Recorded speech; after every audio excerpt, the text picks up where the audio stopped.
कर्म है ना, उस कर्म के 3 प्रकार हैं। कर्म को 3 भागों में बांटा गया। पहला क्रियमाण, मतलब जो आप कर रहे हैं वर्तमान में, जो आपके द्वारा हो रहा है, क्रियमाण। दूसरा संचित, जिनका फल अभी आपको नहीं मिला है, आगे आगे जो समय आएगा मिलता जाएगा। और तीसरा जिसको प्रारब्ध बोलते हैं, जो कर्मों का निचोड़ है, जो करके आए हो वो तो मिलना ही मिलना है। प्रारब्ध सबको भोगना पड़ता है विदुर। अगर इस धरा पर भगवान भी अवतार लेकर आएंगे तो प्रारब्ध को भोगना उनको भी पड़ेगा। अगर आप ये सोचें कि हम अपने प्रारब्ध न भोगें तो ये संभव नहीं है।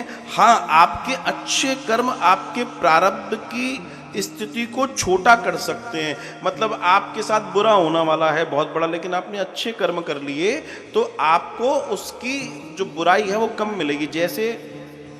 जैसे जब कोई अपराधी पकड़ा जाता है, उसको जेल में बंद कर दिया जाता है, ठीक है, जेल में बंद कर दिया जाता है, तो एक नियम है कि अगर उस व्यक्ति का चाल चरित्र रंग ढंग जेल में सही रहेगा तो उसको समय के पहले रिहा कर दिया जाएगा। जैसे मान लो उसको 20 साल की सजा हुई और अगर उसने बहुत अच्छा अपना कार्यक्रम किया तो 12-13 साल में उसको निवृत्त कर दिया जाता है, मतलब 7-8 साल बच जाते हैं उसके।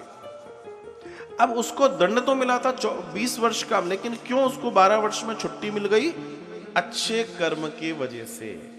प्रारब्ध में लिखे थे 20 वर्ष का कारावास, प्रारब्ध में लिखा था 20 वर्ष का कारावास, लेकिन उसने जो पाप कर्म किया था उसका कारावास 20 वर्ष का था, लेकिन जो उसने वर्तमान में अच्छा काम किया उन 12 वर्षों में, उसके आधार पर उसको 12 वर्षों में कारागृह से मुक्ति मिल जाती है।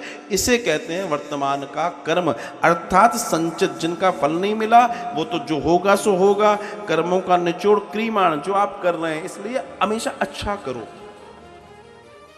जो आपको मिलने वाला है, जो आपको मिल रहा है वो तो ठीक है, वो तो करा है, उसमें तो कुछ बदलाव हो नहीं सकता, लेकिन आप अपने कर्म तो अच्छे कर सकते हो। और अगर आप कर्म अच्छे करोगे तो तय मान के चलिएगा आपके जो प्रारब्ध बिगड़े हुए हैं वो भी बनते हैं। जो तलवार का काम है ना वो सुई से निपट जाता है, ऐसे समझ लो। तो इस दृष्टि में उन्होंने कहा प्रारब्ध सबको भोगना पड़ता है।